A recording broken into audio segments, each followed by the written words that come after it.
So today I am beyond excited about the site we're visiting today, because this is the first site directly related to the American Revolution, which just so happens to be my favorite time period.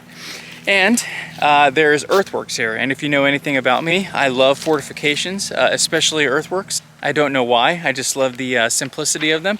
But today we're just outside of Sunbury, Georgia, and we're going to visit Fort Morris behind me.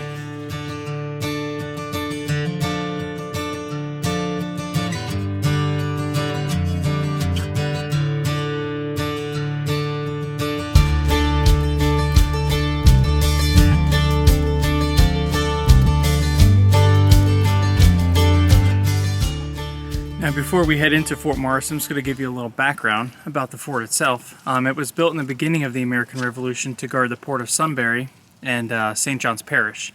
Now, it was an enclosed earthwork fortification, as you can see, and it was in the shape of an irregular quadrangle. Now, in 1778, a man by the name of Colonel John McIntosh would command the garrison, and on November 25th, 1778, Colonel L.V. Fuser, with 500 British ground troops, supported by armored ships off the Medway River, landed at Sunbury, which is just north of Fort Morris. Now, the British would demand an immediate surrender of Fort Morris, and Colonel McIntosh would reply, "Come and take it." Now, the British were surprised by this response, and they would retreat actually back to St. Augustine. However, this continental victory was short-lived, because in January of 1779, the British would return with a far superior force and lay siege to Fort Morris. And after a brief but intense bombardment, British troops would overrun the fort and would remain in British hands until the end of the war. So here's the entrance to the fortification here. And just a better look at the earthworks here. And as you can see, most of the soil, they dig a moat around the fort, and you get these embankments.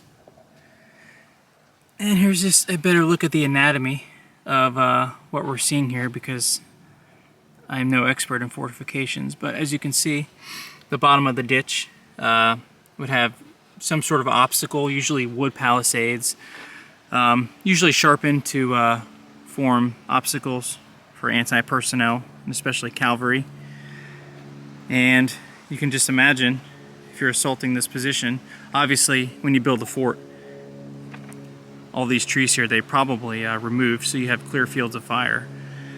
But as an infantryman, if you're assaulting this position in the 1700s, you would have to go down this moat and up the embankment here to the crest of the earthworks, which is no easy task. And obviously, when you have artillery and musketry cutting through your ranks, it's a daunting assignment, it seems like. But man, these earthworks are over 250 years old, and they are in phenomenal shape. I just love the simplicity of these fortifications, and they were cheap, relatively easy to make. Obviously, if you had enough manpower, it would be relatively easy, but also if your fortification was under artillery bombardment, barring manpower, they were pretty easy to repair. And we're making our way inside of Fort Morris. Gosh, this is too cool. Man, I just can't get over how well these have been preserved. This is just so awesome. Now, I'm going to try and stay off the mounds, but I just want to give you a view of what the defenders would see here. Now, again, these trees probably wouldn't have been here, so this would have been a pretty clear field of fire. This is just too cool. It may just be grass and dirt, but seeing these earthworks made by our founding fathers in the American Revolution, which again is just my favorite time period, it's incredible.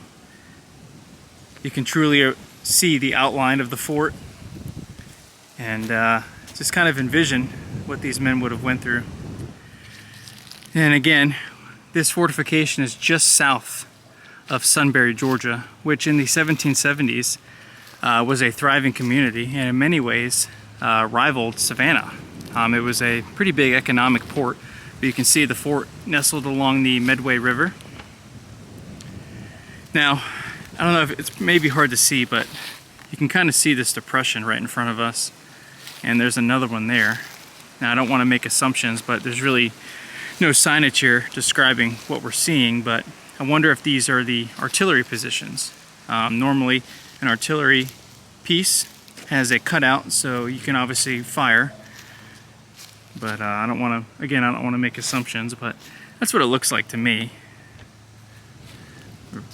Just so cool to see these. I just can't get over how well preserved they are.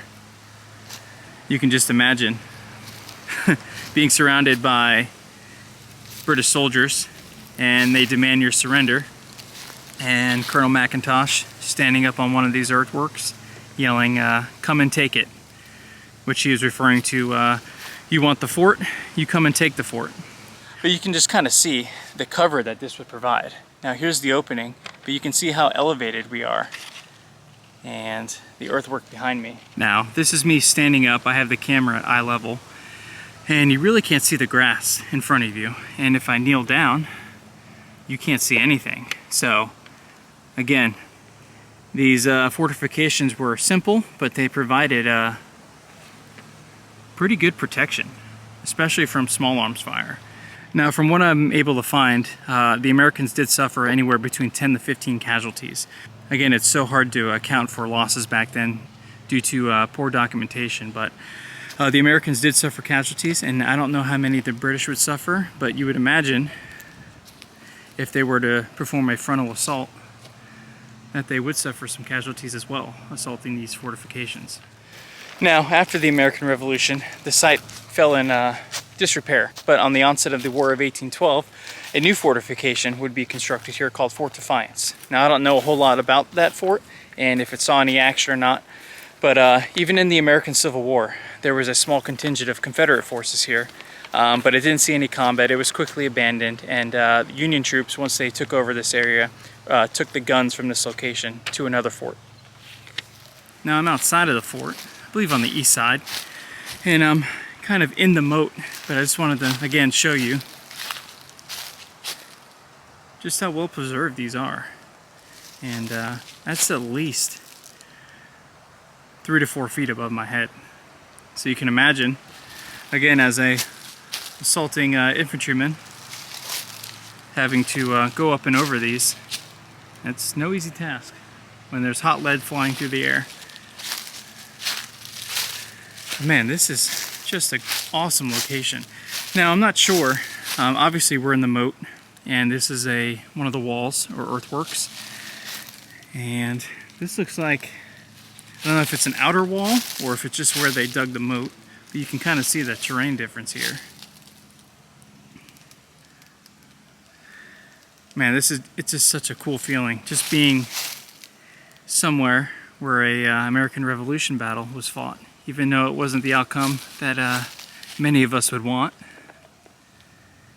Just knowing the struggle that the American Revolution itself was, just being able to immerse yourself in a little piece of it is just a really cool feeling. That was absolutely awesome. And to some, it just may seem like dirt piled into mounds with some grass growing on top of it, and honestly, that's exactly what it is.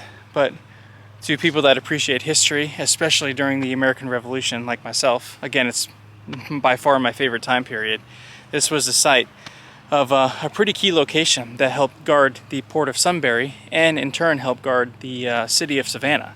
I mean, these earthworks are just in magnificent shape. If you're ever in the area, visit Sunbury, Georgia, and check out Fort Morris, because it's absolutely awesome. And I don't really want to leave, but I guess we better head to the next one. Take care.